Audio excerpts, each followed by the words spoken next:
All right, we're live. Welcome back, y'all. I am so sorry about ending that last stream unexpectedly. Mark said he had to go, but I think I don't know him and Michael. But Michael said that Nick Foles just got injured and went to the locker room. So what does this mean for the Dallas Cowboys? Probably nothing right now. But. Honestly, if Philly playoffs, we're not going to see them anyway. So, I mean, it would be great if Philly made a run and we made a run and we somehow got the NFC Championship in Arlington. It would be great. But, I mean, what that really just means is we're going to get Seattle for the most part. And looks like are the Bears still up? Let me check.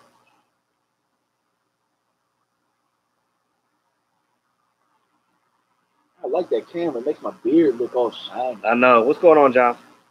Sorry, ending the stream, y'all. I had to. It was false alarm. Mark had to go, but he'll be back. So we're still here. Me and DMV, we're talking about the Dallas Cowboys and what to look for in the playoffs. So right now, Nick Foles got injured in the game, so it looks like they're playing Sutfield. So what does that mean for the Eagles going forward? If they win this game, they're still going to be screwed for the playoffs because they got to get another quarterback because I don't think Wentz is able to play. They got Sutfield. You can't go into a game with just one quarterback. So either way, we wouldn't be playing the Eagles the first round anyway. We got either Seattle or Minnesota, but it looks like we're probably going to play Seattle. And it's a home game. So I look at that as a W because not like a win, but I looked at it as better for the Cowboys because you rather play Seattle at home than playing them on the road. What you think? Absolutely. There's a lot more factors this time around. I believe that we got a really good shot, man. We ran the ball against them. They don't have Earl Thomas on their side like I've been screaming. Which last time we played them, we were kind of turnover happy. Home, it'll be a little bit different. We can feed off of our crowd. So, I'm really excited about this week, man. Really excited. I'm excited too. Some people joke. Well, they ain't joking. A lot of people say Cowboys going to be one and done in the playoffs, but I don't look at it like that. I look at it more so of the Cowboys are going to go in there. They're going to play their hardest. They're going to do what they do. And I look at it like this. I'm proud of Dak Prescott, regardless of, his miscues and some of the not so good things he's been doing. I look at it like this. I'm still proud of him because he's a young guy. He doesn't quit. He's a fighter and he's a true leader. And that's what you want in your quarterback, and you cannot teach that. Yeah, that's something you can't teach. Man. No. That's the thing about quarterback, man. A lot of people have ideally what they believe a quarterback is. I think that fantasy football has kind of ruined what people think a quarterback really is. The quarterback, first and foremost, no matter what level you played at, your quarterback has to be your leader. And your guys have to buy in that your quarterback can win you games or your quarterback play, or they have to just believe in your quarterback. And I don't think that the Dallas Cowboys have showed us any reason to believe otherwise. Do I believe Dak has a shortcomings? Do I believe he's limited in certain aspects? Do I believe that he needs to work on his mechanics? Absolutely. Oh, damn. Yeah, absolutely. But I mean, at this point, all you can really ask for is to win your division, which is the first goal, and then you just have to try and win games in the playoffs. You're in the tournament, so. Just enjoy the ride, man. We got a chance. This is a different team, and our defense is probably. I mean, even though they did short today, our defense is really leading the charge as far as the culture.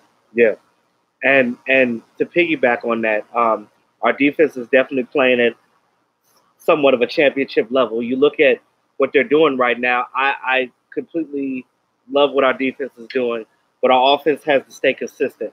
I believe if our offense stays consistent and they start playing like they did today and even better going forward, I think that we have a good chance of winning the NFC, the conference, that is. Yeah. There's always things you could take away from a game. Like Mark said, no team is perfect going into any game because as humans, we're not perfect. So you're not going to play a perfect game, but you got to do your best at, like somebody said on here, keeping the penalties down. We did a good job of that today, not getting a whole lot of penalties. The Giants got a lot of penalties today. And that's another thing. When you get a lot of penalties in the game, it is hard to win. And you have to make sure that you are doing what you're doing to minimize those penalties so you can win the game. Because again, it makes it harder because now you have to fight extra hard to get those yardage that you wouldn't have had to get back if you wouldn't have had those penalties. Exactly. We call those negative plays. When I'm coaching, you try and minimize negative plays. And when you're playing playoff football, eliminating penalties, eliminating lost yards, turnovers, those are negative plays. You can keep those down. You got a really good shot of winning any type of game. And you just keep the chains moving in the playoffs. Like, there's very little room for error.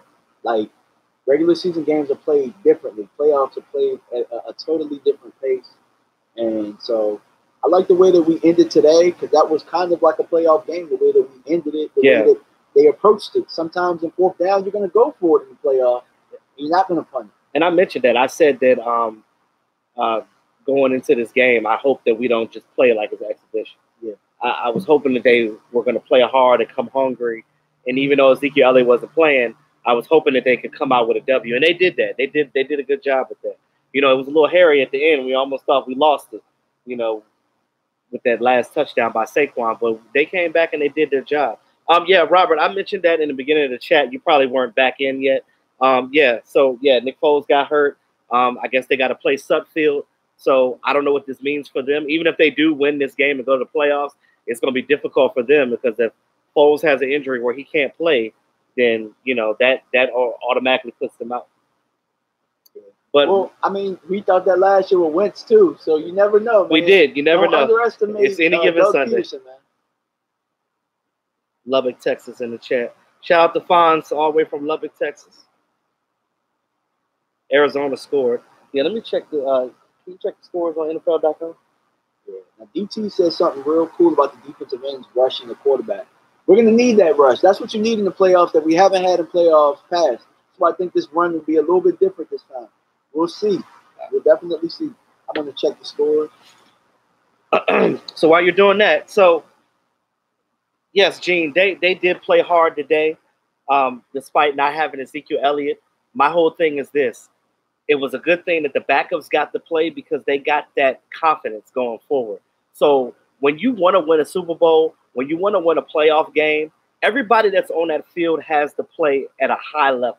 Everybody has to do their job. And that starts with being on the field, having confidence. And these are young players. You have to understand that a lot of times some players can go out there rusty and just go do it. Some players need to get a little bit of a groove going.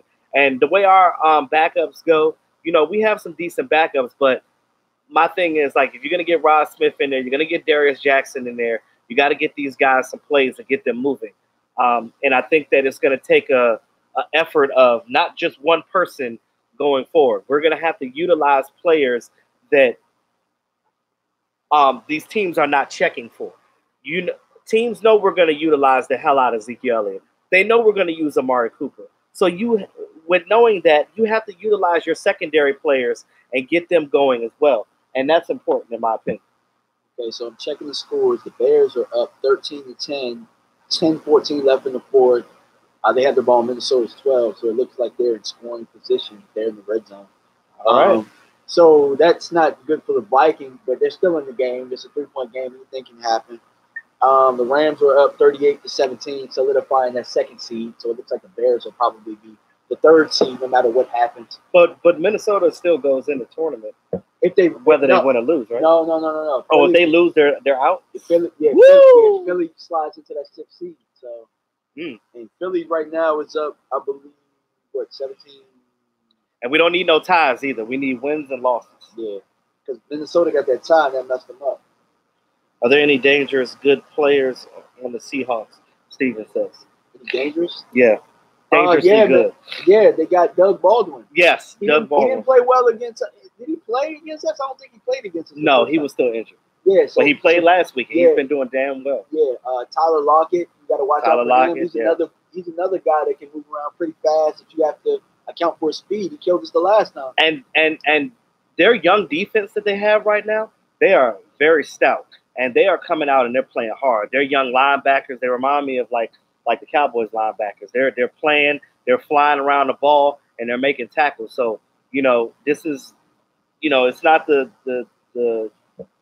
what the Seahawks defense was before, but it's a younger version, and you can't take them for granted because they did like the Cowboys in the season. They didn't do well in the beginning of the season, but they came through strong, and that's how they got to where they are now. And you can't take them for granted. So the Eagles are up 24-0. So they're doing all that they can do to get their playoff spot right now. So they just got to hope that the Bears hold off on the Vikings in their end. See what Sudfeld does.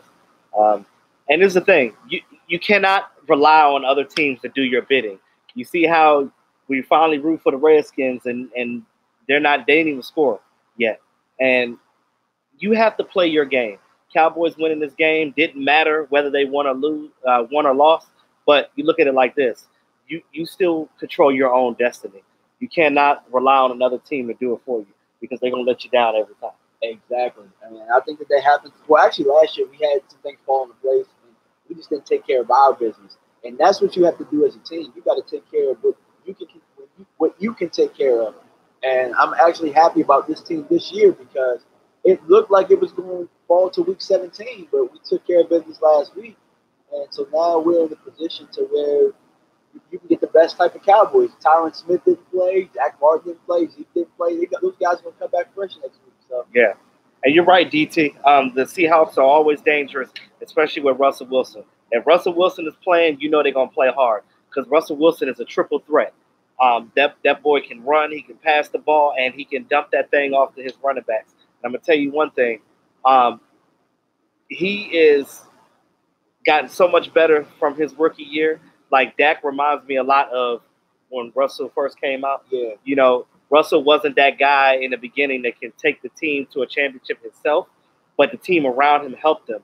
But with that being said, now that he has learned and got the mechanics of the game, now being, 7 years in now?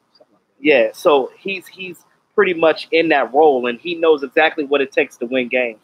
And he's been there before. So yeah, and you got to keep this in. You got to keep this. We got a young team right now. Yeah, you got to take this into context too. When Russell won his first Super Bowl, he looked a lot like Dak looks right now. I know that a lot of people they're down on Dak, so they're going to say they hate him. He can't play quarterback.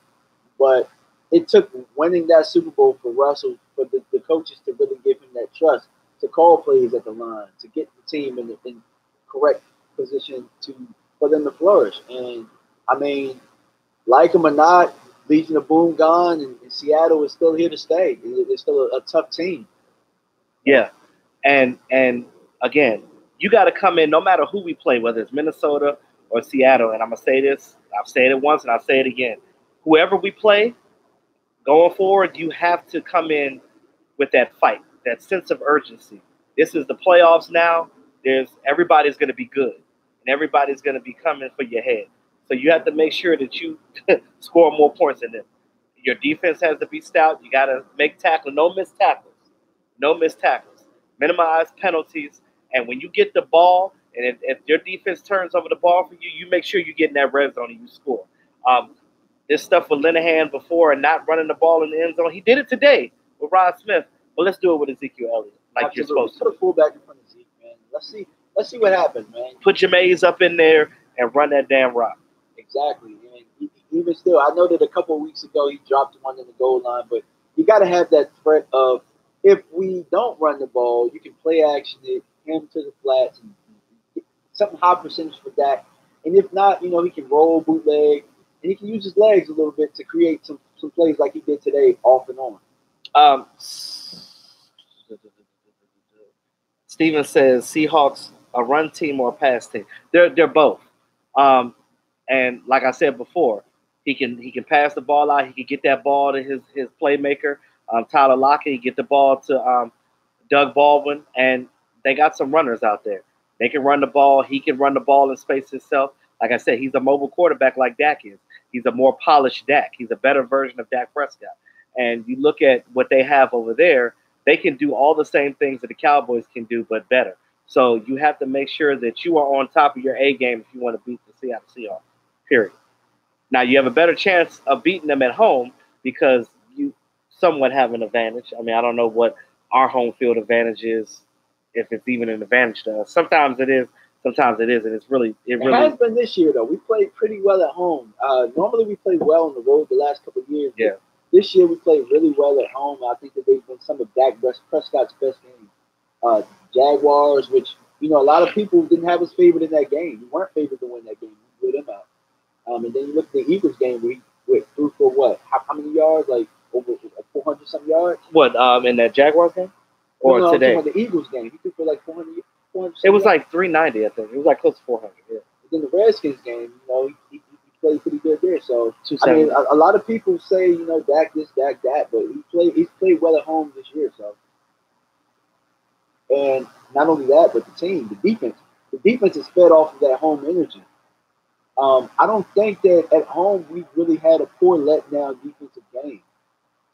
Offense, sure, but defense, I don't believe so. I think we've been in every game. The Tennessee game, I think that they gave us a chance to be in it. We just, didn't do anything on offense. And I like the way the tight ends played in this game. Blake Jarwin, scoring 3 touchdowns. That hasn't been done in a long time. I'm not going to say that he's Jason Witten yet. He has a long way to get there.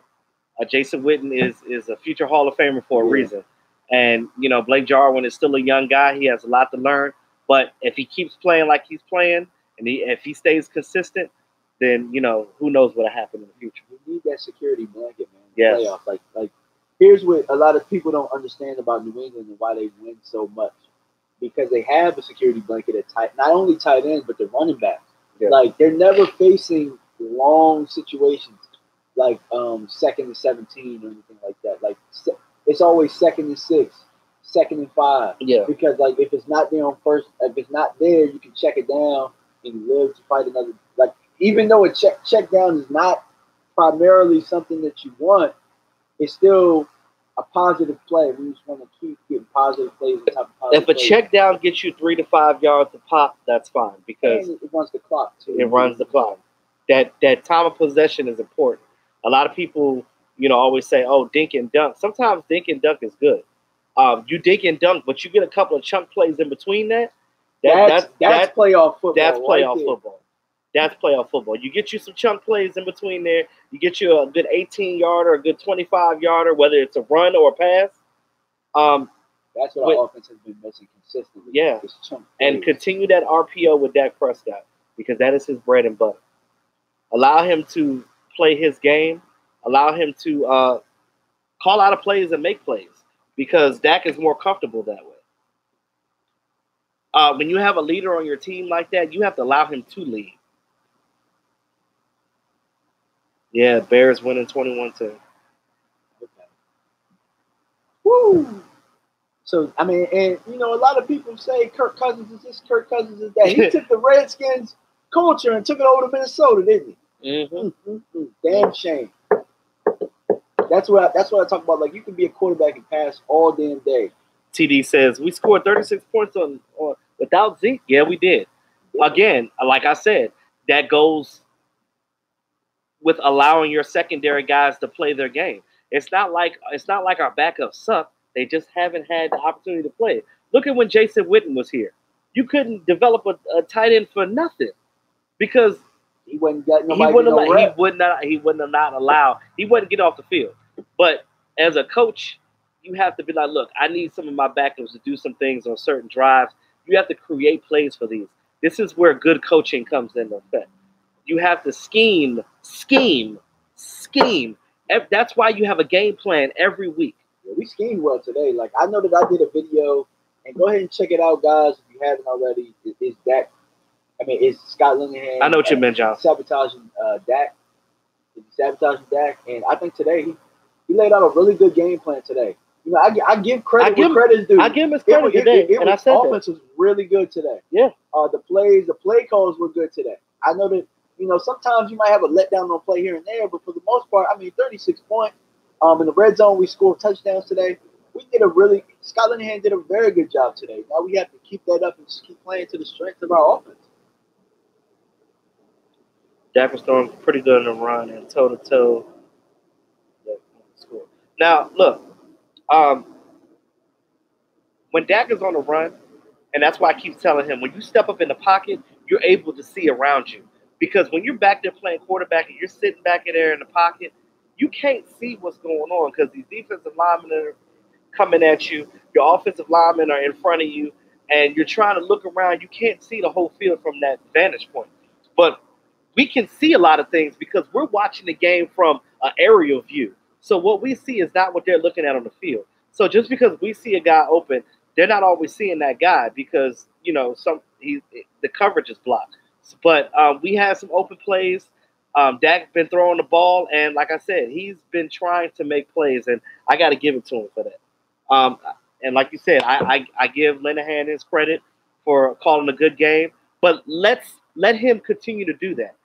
I'm still not a fan of Linehan because you still got to continue to do this. Don't just do it for one game. Consistency. This back and forth, up and down crap is ridiculous, and I'm tired of it. A2 Blue, do you think Cowboys still need to draft a tight end, even though Blake Jarwin played well today? I think that yes and no.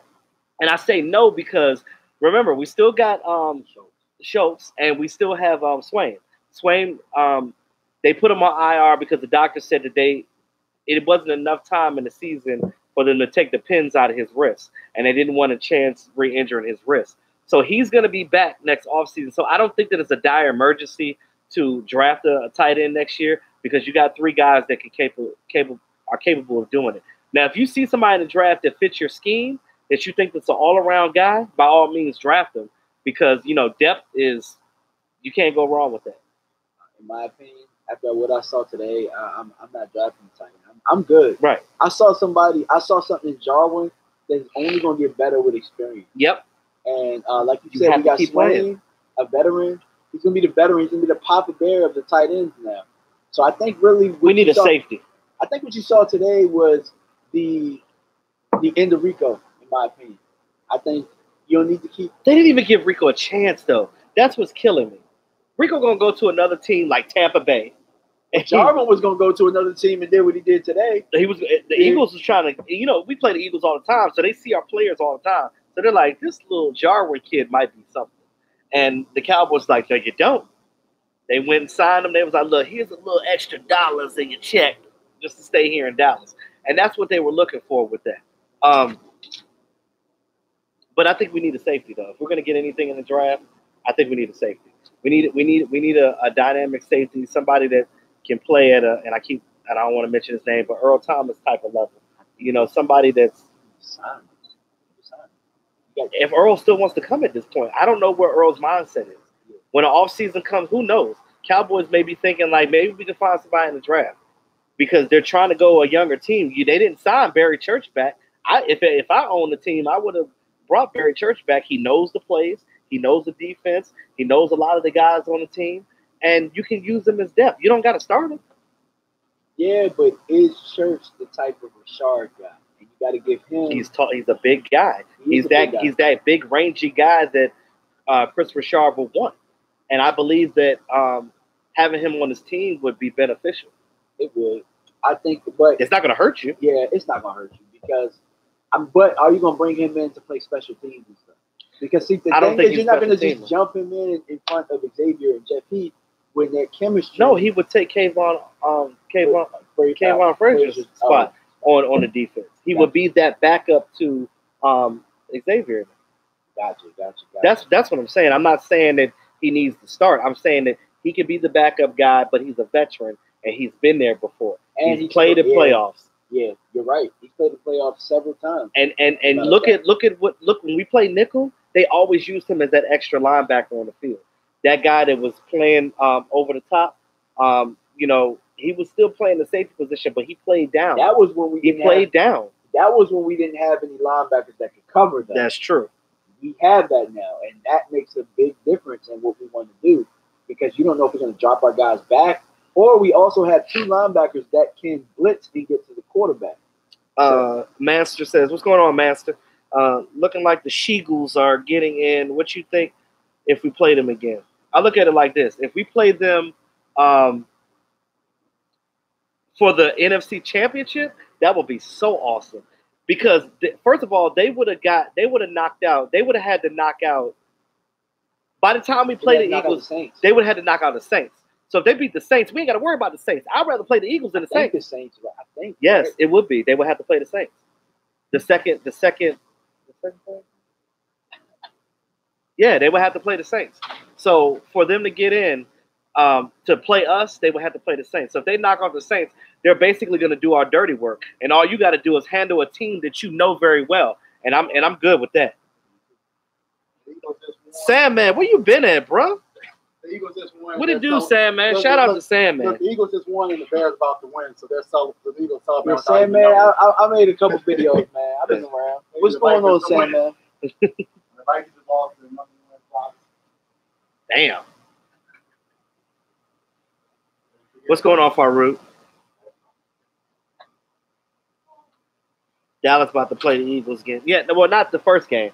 Like I said, if we play them, it would be for the championship in Arlington, in Texas. That'd be huge. It'd be huge for the franchise. I thought Johnny Gill, aka John G, was done with YouTube for the second time. Look, I've been trying to get him on my live stream because him and I got that YouTube chemistry. That's my man, 50 grand right there. Like I still want him to have his YouTube channel, but that's on him. You know what I mean? But if he just wants to be featured, that's fine. I'll have him on my channel whenever. You know, our schedules kind of conflict sometimes, but you know, he's always welcome to be on my channel. And I do videos here and there. You know what I mean? Like I haven't been doing one every day like I have been doing. Like I might do something that, like, for example, like I do my best thinking like late at night, or sometimes like I might just be getting ready for work in the morning, and I just might do a video on the way to work or something like that. So, or on the way from work, and I just want to kind of talk to the Cowboy fans. I'm not necessarily in it to be a YouTuber, but like to talk amongst us, because only Cowboy fans know what Cowboy fans go through. So, and I look at it like this: if the Eagles play the Bears next week, the Bears got a good chance of beating the Eagles. Especially if Nick Foles is down. I don't know. Yeah, so I don't know where his injury. Bro. Yeah. Oh my God. Yeah. And the Bears defense is playing. I'm not gonna say they're playing like the 85, but they getting close. And getting Khalil Mack for them was like us getting Amari Cooper.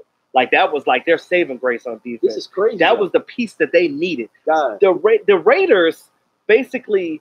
Do you realize what the Raiders did for both us and the Bears? Like they gave us playoff berth. They gave us playoff berths.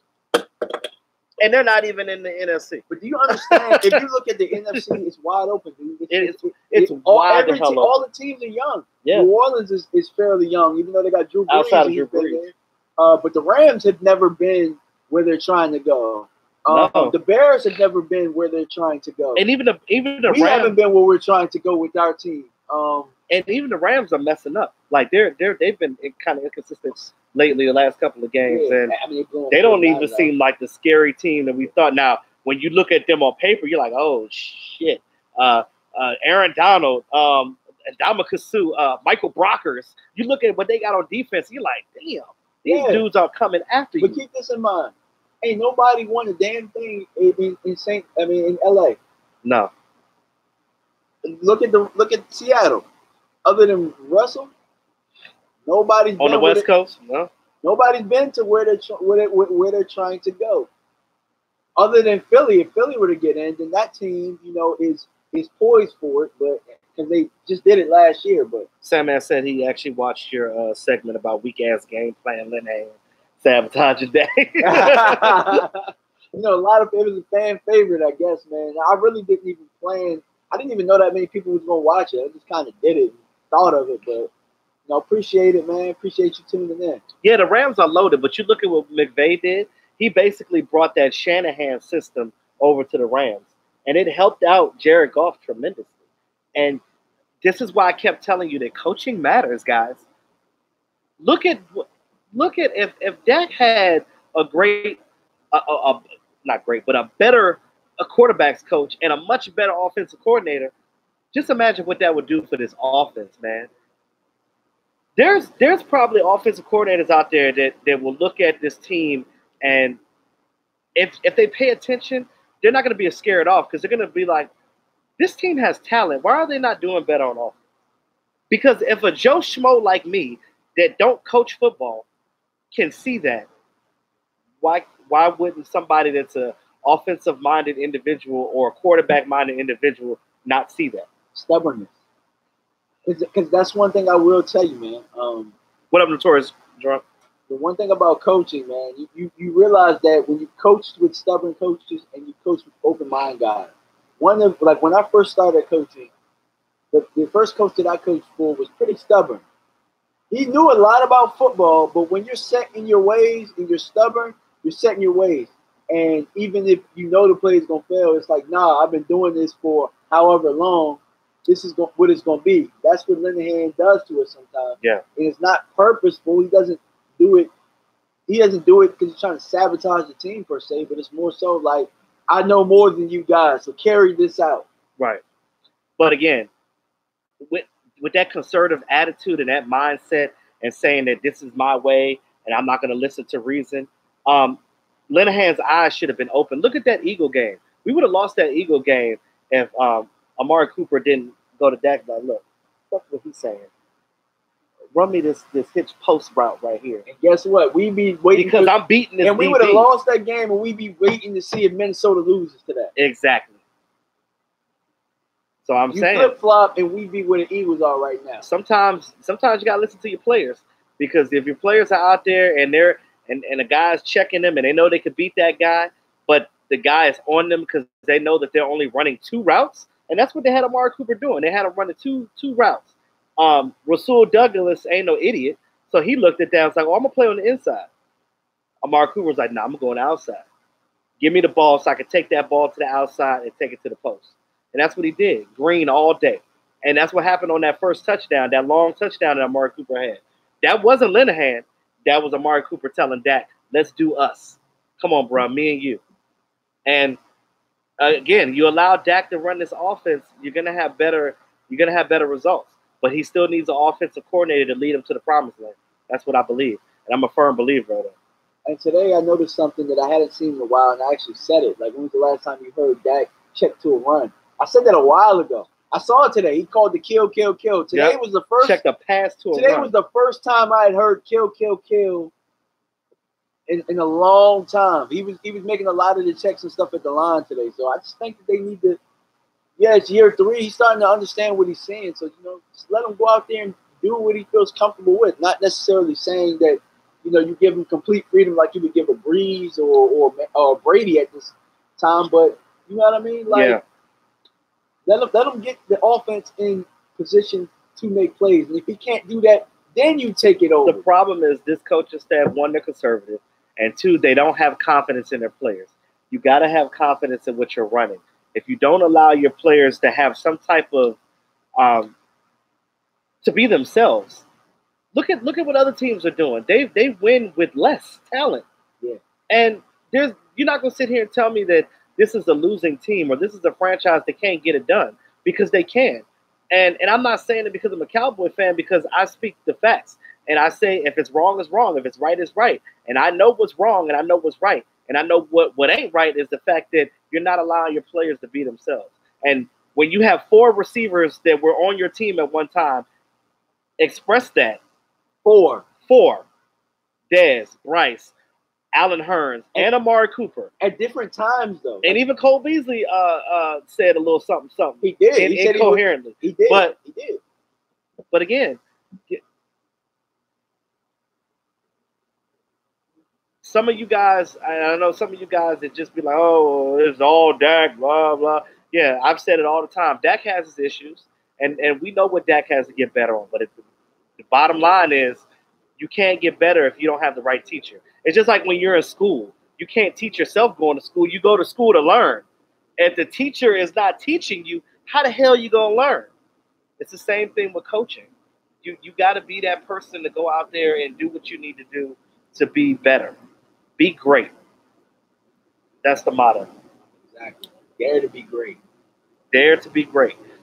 Just like the DARE program that we had when we were kids. Yeah. Dare to not do drugs. Well, dare to win.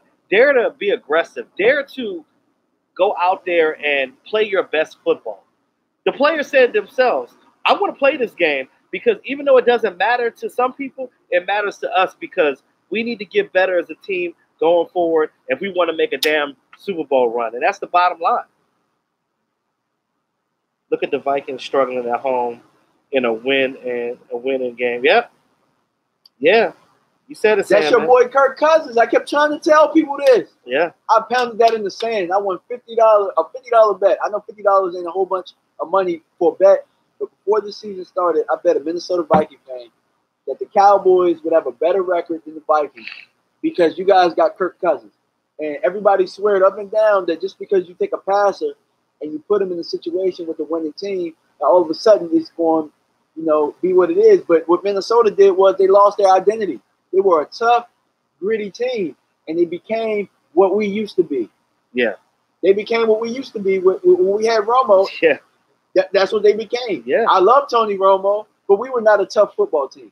Minnesota was tough, and they lost that. Yeah. And one thing that you can't lose is your drive. And the reason why I'm not as hard on Jason Garrett is because this team is still playing for Jason. Apparently his philosophy still resonates with these players. And they look at it like this: hey, I still trust my coach. So, yeah, you may trust Jason Garrett, but Linehan is the one that's, how you say, sabotaging or whatever the hell he's doing. I don't know what he's doing because there's no way that you're that stupid to not see that you could be doing better. And I know that Linehan can do better. But what I think what it is Linehan is just not the right coordinator for Dak. Linehan needs to be a coordinator for like how he had with Matt Stafford or somebody that's been in the league for a long time. But somebody that knows how to read defense as well. But keep this in mind, though. If you're Detroit and you had a record-breaking year with Linehan as your offensive coordinator, why in the hell would you let him go? Yeah. If it mattered that much. And I said that in the video before. It's something they know that we don't, because even their fans were laughing at us like, Calvin Johnson had the best year of receivers ever had, and they got rid of this dude. And he retired early because he felt as though the team wasn't going anywhere. No, it was something going on there that we don't know about. Maybe Linehan's got a lot to do with that, but Cowboys got to be smart and realize what was the reason why he wasn't there anymore. Because there's two sides to every story. Well, I just know one thing. If it ain't broke, don't fix it. If we broke all these records and eventually let this guy go, there's something there. So you gotta kind of take that. Man, this fire is scaring me right now. Steven says, looks like Garrett was doing some play calls there. I don't know. I got to go back and look at tape for the sideline. I didn't see Garrett really doing anything outside of staring in the camera with that menacing look that he does all the time, like he looks spaced out. I don't know. If head coaches grew on trees, every team will have a Vince Lombardi. Now, we know that they don't grow on trees, but you still have to have somebody that can come in that look, every quarterback, every coordinator and every coach is not for every player or team. Just because you can have a coach that's better than another team doesn't mean that better coach is good for that team. Because, again, it's schemes, it's the way players are. You have to be a great coach. It's not just about what you do. It's your philosophy and how you interact and how you play the players that you have. That's the winning recipe. That's the formula from coaching, and you know that as being a coach. You're only as good as where your player is going to take you, but also scheme is very much at play there. If you use your players' strengths to their abilities, then you can beat teams. Absolutely. And the head coach at the high school that I coach at, I'm not even going to front and act like I'm just Vince Lombardi type of coach. I'm not going to act like our program is the greatest because, to be honest with you, the demographic of kids that we get are kids that mostly don't play football, that we have to cram football into like 10 years. And you have to show them. But what my coach said was he's been on winning programs where they've gone to like regional championships and stuff. He said, it's not what I know, it's what I can get the guys to carry out. Yeah. You know what I mean? Yeah. That is what a coach is. But I will say this about the Cowboys. We might look stale at times, but damn it if they don't play hard for Garrett. They do. And they do. They play hard I've been for preaching Garrett. That for a long time. And they believe in him. And it's weird. As much as I can't stand him, this year, what I've seen, Jason Garrett, I've seen a lot of growth out of him. And they say winning cures everything. It does, but I've seen different things. We've been going for it on fourth down. Today we went for 2. And I said that to you before the drive. I said, if we score a touchdown here, we need to go for 2. No overtime, too. Yeah. Like, you don't want to play in an overtime game when you got starters out there. Yeah, you want to go for the jugular. And we've been doing that quite a bit this year. And, I got to tip my hat to him because I hadn't seen it from him. But he's shown some balls this year. Yeah. And you look at the whole narrative of where we're going forward, how young of a team that we have. A lot of that plays in effect. You look at if we're playing Seattle next week. They have a lot of players that were still on that Super Bowl team, i.e. their quarterback. We don't have a lot of players that were even here before 3 years ago. So a lot of our players are young and they're still learning. They don't know what it's like to play in the playoffs. They don't know what it's like to go farther than that. So I think that's another reason why we dropped that bombshell with the Colts, because they got too high on themselves and they didn't stay focused. So it's imperative that this team stays focused going forward and going for the bigger picture here. But you still got to take it 1 week at a time, like Jason Garrett always preaches. 1 week at a time. Get over Seattle, whoever you play after that, then the NFC Championship, and then focus. If we make it, hopefully we can make it to the Super Bowl. But, right now, you got to take it one game at a time. Yeah, right now I'm happy, but I promise you guys won't hear Super Bowl from me unless we get there. No, I'm not saying it. Yeah, I'm just saying if. I will always have confidence in my team, but I just don't have confidence in Linehan. He kills me because he'll pull out tricks for one game and then we'll win, and he thinks that's going to save his job, and then he'll go and drop some doo-doo the next week, and I'm like, come on, bro. You know better than this. Like that's what frustrates me the most. And I like to keep the positivity, but when you're doing stuff like that, it's hard not to say you're sabotaging because you know better than that. Why can't you do what you did last week and perfect the little small things? It's just little things. Stop it. And I know that player execution has to do with some of like in that Colts game, we had a lot of penalties, and I know there were a lot of mistakes with these offensive guys, but that's fine. And that is their fault. But again, at least have a consistent game plan. And I'm not seeing that.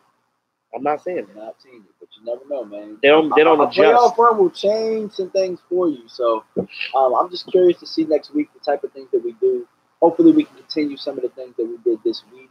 One of the things in the red zone, going on the center, I think that was a really good thing. I think that getting Dak out and some bootlegs, some rollouts, and stuff like that was very helpful for his game today. Hopefully we can do it with Zeke in there this time. Like, not sure why they decide to do it this week without him, but I mean, hey, maybe they wanted to work out the kinks this week to see if it'll work, and then we can add on to that for next week. But the only thing about that is you put it on tape, and now a team can kind of figure out what you're doing. Exactly. Don't bring out your tricks too early. Don't do them before the playoffs. You save all that trickery for the playoffs. I said in the last stream that we did today that you kind of got to throw away your playbook after the season. You kind of got to just go into playoffs fresh. New game plan, new plays. Yes, you can throw some wrinkles into and you don't have to change your identity. We can still be a run-first team, but allow Dak to throw the ball deep because you see what happens when Dak throws the ball deep. Guys are open. You know why? Because they're not looking for Dak to do that. You have to do things that you don't normally do, that they're not checking for. Because when teams are looking at you on tape, they're looking at your tendencies. Every team has a tendency, but it's all about you making adjustments in game and figuring out what they're trying to do to you and to counteract that. And that is the most important thing of winning the game when it comes to scheming and game planning. Yeah, super chat. Oh, thanks for the super chat. Who's that? Dem Boys 27. Salute, go Cowboys. Silence the haters. Let's go all the way. One game at a time. That's what I'm talking about. You got to take it one day at a time. One game at a time. 1 week at a time. Ezekiel Elliott said it himself. Yes, I love my accolades, but this is a team game, and we're in it to win it. And I love the fact that the fan base here, they're trying to do what they can to be better. And you can't do nothing but respect that. Absolutely. And I love the players that we have. We just have to have more trust in them. Allow people to play. Your tight ends are playing because they're getting more confidence, and these are young players. And confidence comes when you play. If you're not allowed the chance to play, you don't have the confidence to go out there. Look at what we had with Morris Claiborne. His confidence was torn. All those injuries that he had, and he went from a dynamic playmaker from LSU to coming to the Cowboys to being okay, and then just dropping off the face of the earth. And what sucks is I feel so bad for this guy because Morris Claiborne, the type of player that he is, he would fit in so well with what we do right now. Oh yes, Brandon Carr too. If Brandon Carr was still on this team right now, he'd probably be a Pro Bowler because what we do, because now we play more press man cover. A lot of the old corners that we had are better with press man instead of playing but we mix zone it up. all the time. We mix it up well. We do mix it up well. And guys, the biggest thing with our secondary and our linebackers is the communication. See, I remember, but see, I still see the same thing with Orlando Scandrick out in Kansas City, where you're trying to figure out whose fault it was. You don't see that anymore. No, guys are accountable right now. Yep. And a good coach can bring that out. And you got to give Jason Garrett or whoever's idea it was to bring Chris Richard in because, I mean, the communication on the defense is just completely different from what it was. And we haven't had Sean Lee for most of the year, who has been pretty much our signal caller and stuff like that. So, game time. Oh, the Seahawks in the car. Well, it don't matter because it's going to be because Minnesota lost. Minnesota lost. So Philly won. So Minnesota messed up their Seattle playoff. will be your fifth seed. We're going to play Seattle. Yep, so we're definitely playing Seattle, you guys. So get ready for Seattle. Zeke going to feast on some sea chickens, deep frying birds. I don't know, that's right. Hey, look, we owed him an ass whooping, bro. Remember the first time we played him? Zeke ran all through that defense. And that was when what you calling them was still playing. Cam Chancellor was still there. That was Zeke's first year. He shoved that ball right in. Cam Chancellor tried to head up on him. Zeke has always ran well against Seattle for the most part. Even last year in the game that we lost to him. So the Eagles fan base is crap, and they just, I mean, now shout out to Brian Satterwhite. He's an Eagle fan that's a follower of mine. I like him. He's cool.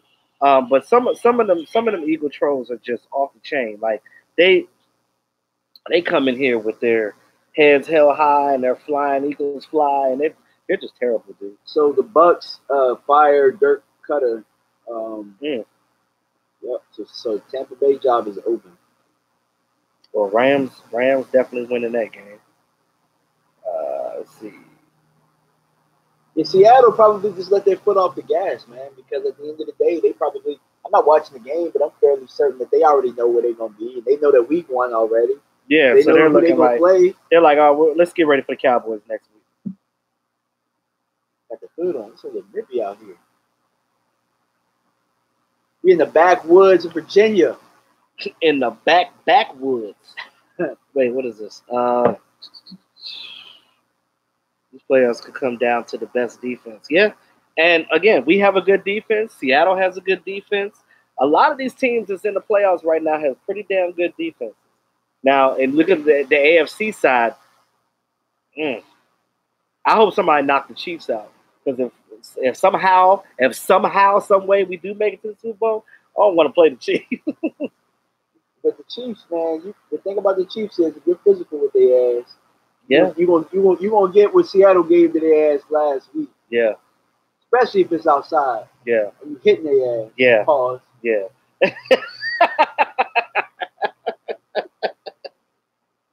Oh, I love that. Sea chickens. I love that. We're going to turn Seattle into seagulls. All right, Steven. I'm loving it. These players. Looks like Mark is in there shooting right now. He got the bright lights on. Yeah.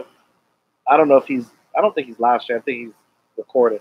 But whatever the case may be, guys, we have to make sure that we are primed and ready to go next week.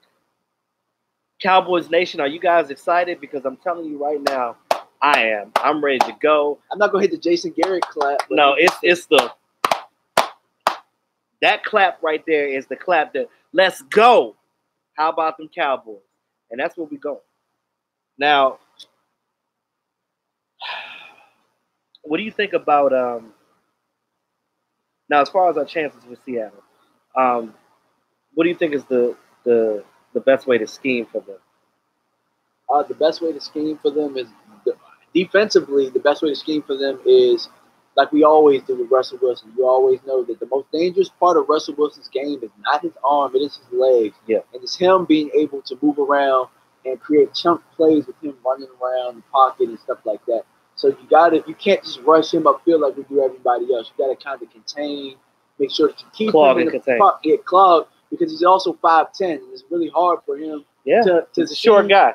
Exactly. He's my height. So. You get your hand on a couple of passes and stuff like that. You just got to make it tough for them. But the first thing we have to do is choke the run. Last time we played Seattle, Carson ran for 100 yards and 30-something carries. Although it was 3 yards a carry, they ran well when they needed to run. And we got to choke the run early. We got to make them a one-dimensional team. That's it. And it's a little bit easier, I think, for us to make them a one-dimensional team than it is for them to make us a one-dimensional team. That's true. And offensively, I think that we gotta make Zeke the workhorse this week. You got some rest. Now be ready for 30, 35 touches. Yeah. And whether it be the pass game, run game, but we got to be heavy run, play action, and just stay ahead of the chains. Keep Seattle's offense off the field. Keep our defense rested. That's the way that I would scheme it up. I agree. That's my game plan for the week. I agree. Because the longer you got your defense in there, they're going to get tired and they're going to start making mistakes. And then the other team's offense, Seattle's offense, is going to run the damn thing down your throat. And that's what you don't want to do. You don't want to do that. You don't want to keep giving Russell Wilson chances because that's what we did last time we played them. Remember, it was a closely contested battle, and then we just kept giving the ball back to Russell after 3 and outs. After Dak gets sacked 5 times, we got to protect our quarterback. That's another thing we have to do. You got to. That is highly important. And you look at what we have on defense, how our defense have been playing this year. They have been doing a damn good job, and I am proud of our defense. I'm loving our young linebacker core, those Howland guys. Yes, all day. Our defensive line has been stout. They've been holding up. DeMarcus Lawrence playing with a partially torn labrum, and he's still out here balling. Antoine Woods, the human log, clogging. But and that's what you needed. That's what you needed. A really good jump off the ball. Yes, lately, man. yes, that's been pretty critical. When you got a big guy like that that's quick, that's huge. That's huge for your defense. And that was a good pickup. They got him, the Titans practice squad? They done messed up. I think the last time we played Seattle was Xavier Woods' first game back, right? So he's a little rusty. I think it was. Sandman says Dak can learn a lot watching Russell Wilson's game. I believe it. Because Russell Wilson started like Dak. He came, like I said, he started out as a guy that could not lead his team by himself, but needed the team around him to be well for him to succeed. And that's the same thing that Dak is doing right now. I think that once Dak gets out of his first contract and he gets it to his 5th, 6th season, Dak's going to be much better, barring that we have a better offensive coordinator, because I believe that they got better coaches over there than we do, point blank. That's just, that's the bottom line with that. But I look at what they have and what we have, they're kind of a mirror image. They can run the ball, we can run the ball. They have a mobile quarterback, we got a mobile quarterback. Their quarterback makes more plays than ours does, but that's because it's been in the league a little longer. Their defense is good. Our defense is young and good. So you're basically playing a mirror image of yourself. So, game plan against them, like you said, play your game. Don't overexert yourself. Stay in your lanes and cut down these penalties because penalties help other teams out. Yeah, and another guy we haven't really touched on that has played pretty good ball lately. He might have some bonehead penalties or penalties that they kind of love you too, Victor. But Randy Gregory is going to be pretty huge in this game. I think he had a bonehead penalty in that first game with Seattle that kind of cost us some momentum. But I think that Randy Gregory's not going to be huge. There's a spider behind. There's a spider behind. Are you talking about this? This ain't no spider. Talking about that? Look at that. I think it's that.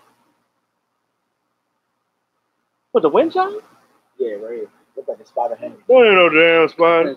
There ain't no damn puppy. Remember Martin? There ain't no damn puppy. Don't get it twisted. I want to whip the Seattle Seahawks ass, no doubt. Check my man Mark out. Mark got a polo button up on right now. So you going to the club? Mark over here that got suited and booted. Get on camera. Oh no, you didn't see me in a suit last night? Nah, what were you doing last night? I had to go to a retirement party. All right, I see. Man, so enjoy this. I've actually got to get ready to. In fact, we got to leave to go get the restaurant. My daughter's in town and getting ready to. I thought y'all weren't going to this. The plans have changed like 8 women change their mind. Okay. Okay. All right. So we're actually gonna go get something to eat. Shout out to everybody that's in here. Sandman is in here. Sandman, man, where you been, Sandman? I know he's been MIA. Yeah.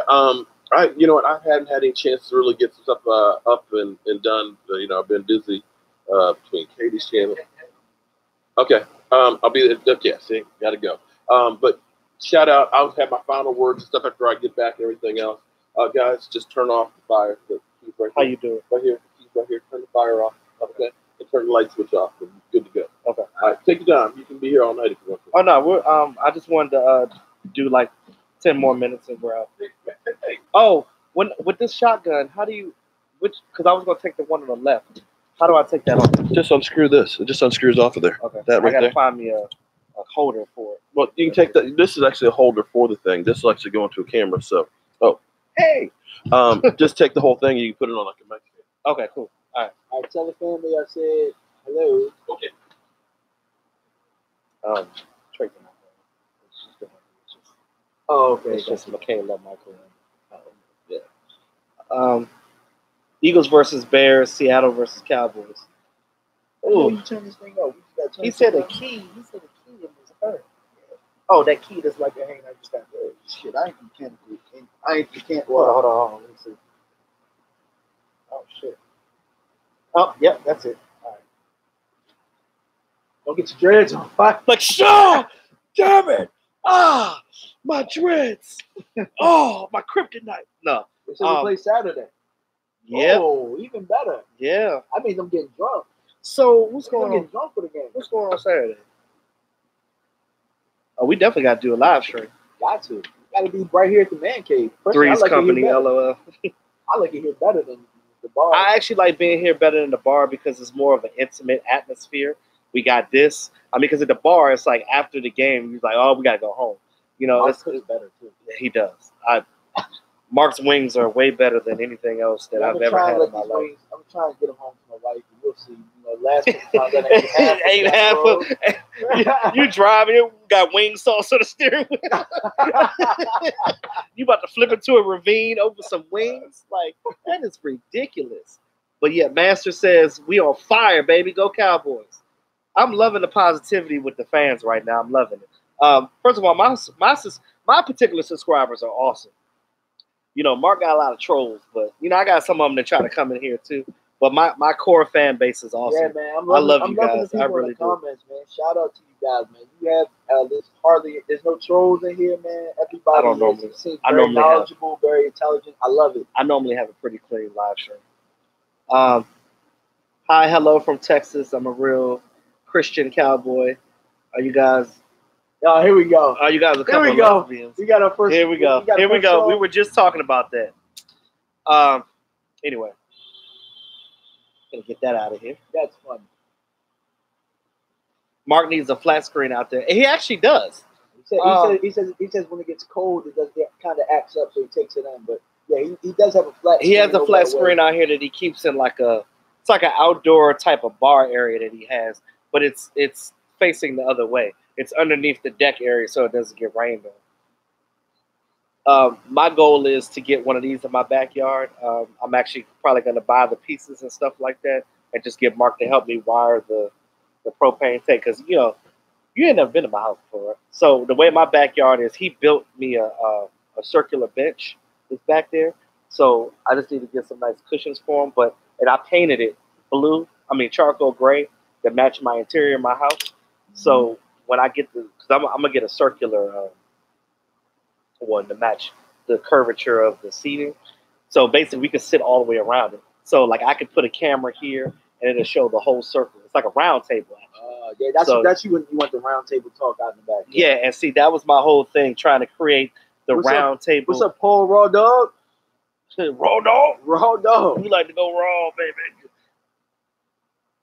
Yeah, baby, I like it. Are we stuck in controls now?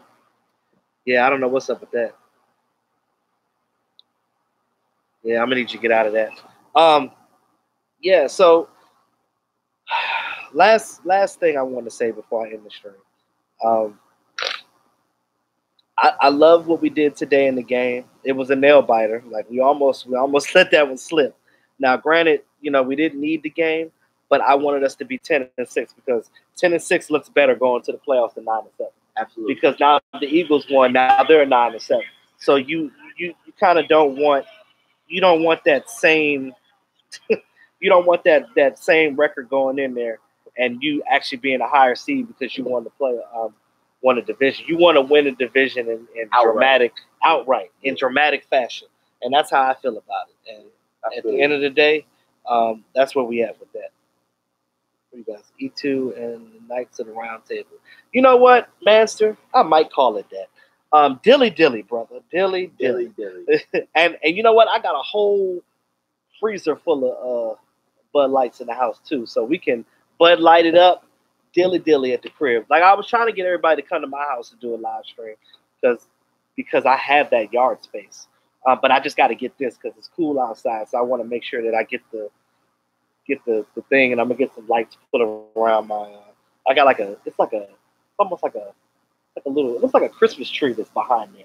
So I was thinking about getting some lights to put on that, so like when we're streaming, it looks kind of festive. No matter what time of year we're out there, summer, winter, it don't matter, fall. Dilly dilly. Any word on Nick Foles' injury? No. Did you hear anything about it? I haven't.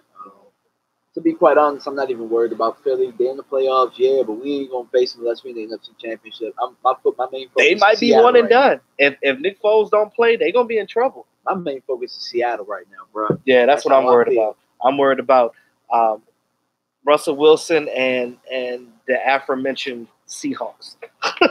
Exactly. Man, don't let the Eagles win and we take the L next week. That would be terrible. Yeah, it would be. That would suck. We win the division. Not even think about that. Not even think about that. Not even think about it. I'm not trying to think about it, but that would suck though. Since he brought that up, but Philly's gonna have a tough draw, man. This is probably the team that they would least like to play in the first round, which is the Chicago Bears at Soldier Field. Yeah, I agree.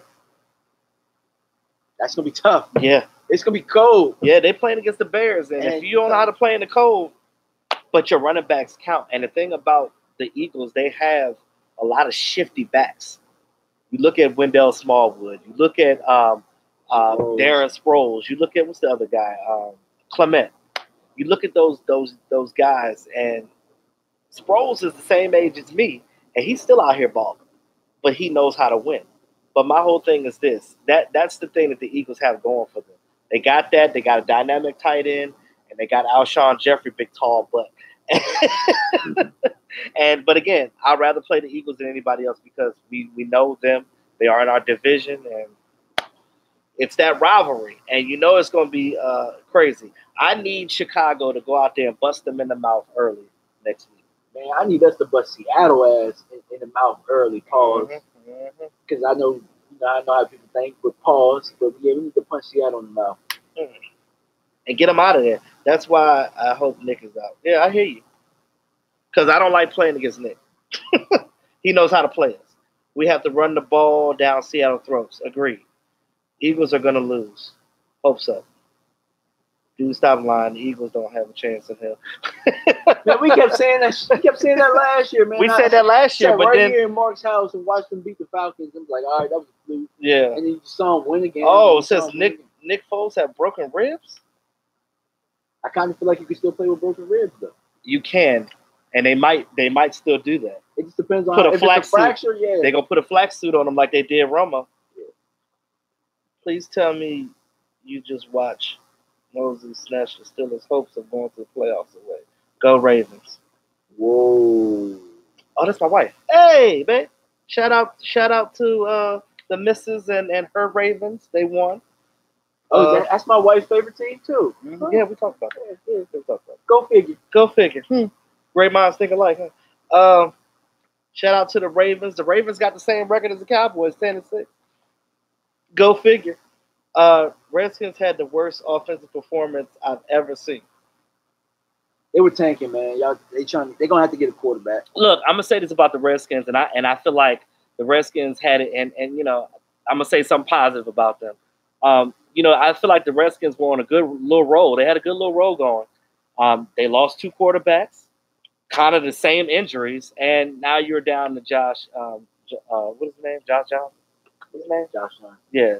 So you can't expect to win like that. So, I mean, you look at going forward, when our teams are healthy, the NFC East is a pretty good division. You know, people always say that we suck, and whenever Dallas Cowboys win, they say that everybody else sucked. These other teams don't suck. They just had unfortunate things happen. The Giants tank, but the Giants have Saquon Barkley, and for the foreseeable future, they got some young guys out there that can get it done. The Redskins, for the most part, they get another quarterback, they'll get back on the road. The Eagles, we know what the Eagles can do. They always battle with Dallas. So, you know, this division that we're in is always going to play hard with each other, and that's a big thing. Well, I got a question. Somebody just brought up Wentz. Could Wentz, is he on the IR? Could he technically play? I don't think he's on IR because he's Yeah, because I know that he's been right there on the sideline. Yeah, I think that they've been kind of He's not on playing it by. They've been trying to plan. They're trying to hope. They're hoping that he could come back for a run, and they were hoping that. I think they were holding out hope that they made it to the playoffs. That way they can try to. Yeah. So who knows? They might force him back out there, and he might end up re-injuring himself. Who knows? Yeah, King Kip, you're absolutely right. Any division that has 2 teams make the playoffs is not a sorry division. You had 2 teams make the playoffs. Can't be a sorry division. No, you can't. And I look at it like this. Look at the Eagles' record. They're 1 game behind us. What other division had 2 teams going into the playoffs? And keep this in mind, we played against one of the toughest divisions, the NFC South, and they only had how many teams make the playoffs? 1. Go figure. And we beat that team. So again, Cowboy fans, you look at what we have right now, and you gotta be happy. You gotta be excited going forward what we have and what we can do. You know, we done took over Mark's house because he actually left, but hey, we were still here doing a live stream. So what is this? Punch the sea chickens in the throat. Got it. Redskins always hurt. Somebody brought up the very good point. I'm not sure who it is. I'm going to make sure that I give you the right credit. But they said since Sean Lee has come back, things haven't looked as tight. It was Steven Pellegrino. I'm sorry if I said your name wrong, but the last few games with Lee back in, we don't look as tight. I think Lee, but it looked a little bit off the last few weeks. Seeing LVE miss a lot. See, even a Redskin fan came in here and said, "Do the Cowboy fans appreciate Dak? I gladly take him right now." Cowboy fans, appreciate what you have, guys. That's all I gotta say. Just enjoy the moment. Because enjoy the moment. And you guys that talk about how bad Dak is, y'all act like Dak was 0-16 every season, but he hasn't been. I mean, he's won every season he's been in the league. We didn't go to the playoffs last year, but we had a 9-7 record. 13-3 the first year, and now 10-6. What is there to hate? You got a guy that still is learning. He still has things to do. He still can get better. You got to hang your hat on that at least. I mean, get a guy some credit, y'all. So shout out to the Redskin fan that appreciate the fact that we got a quarterback. That's sad that some Cowboy fans don't even see that. Lee looked terrible. He missed tackles. And you saw Lee on the – I meant to say it. Remember when Lee was on the sideline? He was looking mad. I mean, they won't even let me play. They put Damian Wilson in over him. Woo, you know it's his. I saw today, he's done. For the first time, I looked to you and I said, bro, Sean Lee has lost a step. He's lost a step. Yeah. He has, man. He needed to go, rusty, but he need to go ahead and retire and go ahead. How rusty has he been? He didn't play 3 weeks. He played the season. It ain't like he sat out the whole season. He played the last 3 games, didn't he? Yeah. Colts. Well, they kept him out, I think, last game. Tampa, they kept him out? Yeah. Okay, well, he played 2 out of the last 3. Yeah. He's been getting practice. How much rust can there be? Look, Born the Game says, now Dak haters are saying Beasley bailed him out. The hate is hilarious. Yeah. and they're gonna say that. But you know what? Sometimes, guess what? Your receivers, it's their job to catch the ball. So it's their job to bail them out sometimes. Look at Eli Manning. Because guess what? Dak bailed them out by getting out of that damn sack. Did you not see Olivier Vernon? That was a classic Romo move. Yeah. Did you not see Olivier Vernon come through and he had to spin out of it? And that was just a great overall play. So, I don't know. Like, sometimes you just get haters. It is what it is. Yeah, Raw Dog. Real Cowboy fans remember the quarterback search after Aikman and before Romo. Yeah, we got to be lucky. We got lucky to get Dak because Dak wasn't supposed to start. We didn't expect Dak to do anything. He was supposed to be a backup. Now, just imagine if we didn't draft a quarterback. They didn't even want Dak first. They wanted bum-ass dude from Michigan State. What's his name? Connor Cook. No. They wanted the Broncos guy. they wanted him first, and they wanted Connor Cook. God damn, what is his name? Shit, he's not even in the league right now. He's not even playing right now. He's a first-round pick. Damn, what the hell is his name? Dude from Memphis. You see how much he's an afterthought? We forgot his name. His name is on the tip of my tongue. Paxton Lynch? Paxton Lynch, yeah. Yeah, there we go. Paxton Lynch. Shout out to Raw Dog.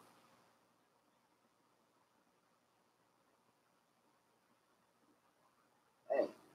Bringing the sea chicken. Congratulations to Zeke for getting that Russian title again. Oh yeah, and didn't even have to play. Bruh. Yes, Paxton Lynch. And see, he ain't even playing for a team right now. You know how many people need a quarterback right now? He ain't get picked up. I know Jerry Jones like, let me not ever bring up Paxton Lynch again. I tell you what though. That was a slap in I bet Paxton Lynch better than Cooper Rush. You think so? Probably. You know, the issue with Paxton Lynch, and Elway said that, his studying. His focus. Yeah, true. I say Cooper Rush ain't that bad at focusing and stuff. But then again, Elway Cooper Rush is focus. Who has Denver really we talk about the Cowboys developing guys at quarterback and stuff. Who's developing Denver quarterbacks? Because they suck. Yeah. That's true. You got Elway, which is the GM, that was the quarterback for the Broncos. So nobody's gonna be good enough, bro. Nobody. Not even Peyton Manning himself. Really, his last year, he was some trash. And Brock Osweiler was some trash. And that defense bailed them out. And the reason why they good is because Peyton Manning was Peyton Manning. And Peyton Manning was just able to Omaha his way out of play. And he knew how to read defense. Anderson ran well. Yeah. They just played defense well. That's it. They got both of the dogs out here. How y'all doing? Remember, Zeke didn't play against the Eagles his rookie season. Somebody said, hey, why y'all fire so hot? Because the Cowboys is hot. Right. It's the hot boys. The hot boys. It's the hot boys out here. The hottest team in the NFC. Actually, this is Mark Holmes' fire, actually. But it's ours right now because we're enjoying it. Plus, it's cold. It's cold out here, yo. It's cold. They brought Peyton Manning. And that's about it. Which team would look and see? Again, when you have a quarterback that does him, that hides a lot of problems in the coaching staff. Look at Romo. Romo didn't listen to the offensive coordinator. He said, "Yeah, I'm gonna do me." He also had, like I said, he had the contract to back him, saying that's what you're talking about. Yep, and Dak don't even technically got a contract. He got a 4th-round pick contract, which is $900,000. His second contract, you better believe he's going to have more input. There's so many players on the team that make more than Dak right now. That's why Dak has 3 endorsement deals. Yeah, a lot of guys make more than Dak right now. I mean, but you're going to have to pay him something. I'm not agreeing that he needs to get LVE make more than that. Yeah, he does because he's a 1st-round pick. And Zeke does too. Dak changed damn near every other play. When?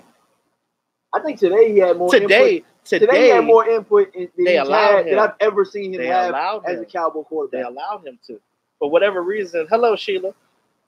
They allowed him, and I don't understand why they keep doing this where it's like, well, we're going to let you do it this game, but not this game. Bro, let me do it all the time. This is my team now. Let me be great. Yeah, but where you at? I'm happy Dak won without Zeke. and the rest of the offensive line, and people still won't give him his just due. You know they won't.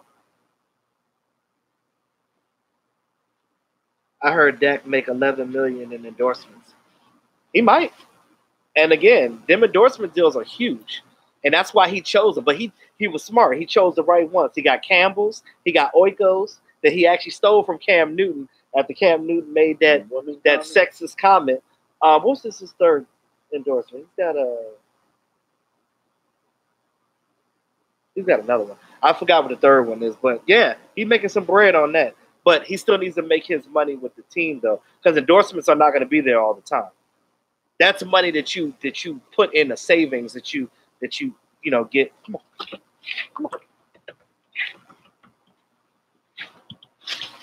I got you. Whoa. Sorry, y'all.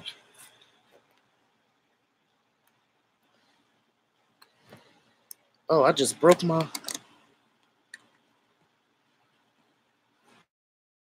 Well, We still here? that's the way you end on the bang. Damn, we still don't got a time. Sorry, y'all. Sorry about that. Oh God.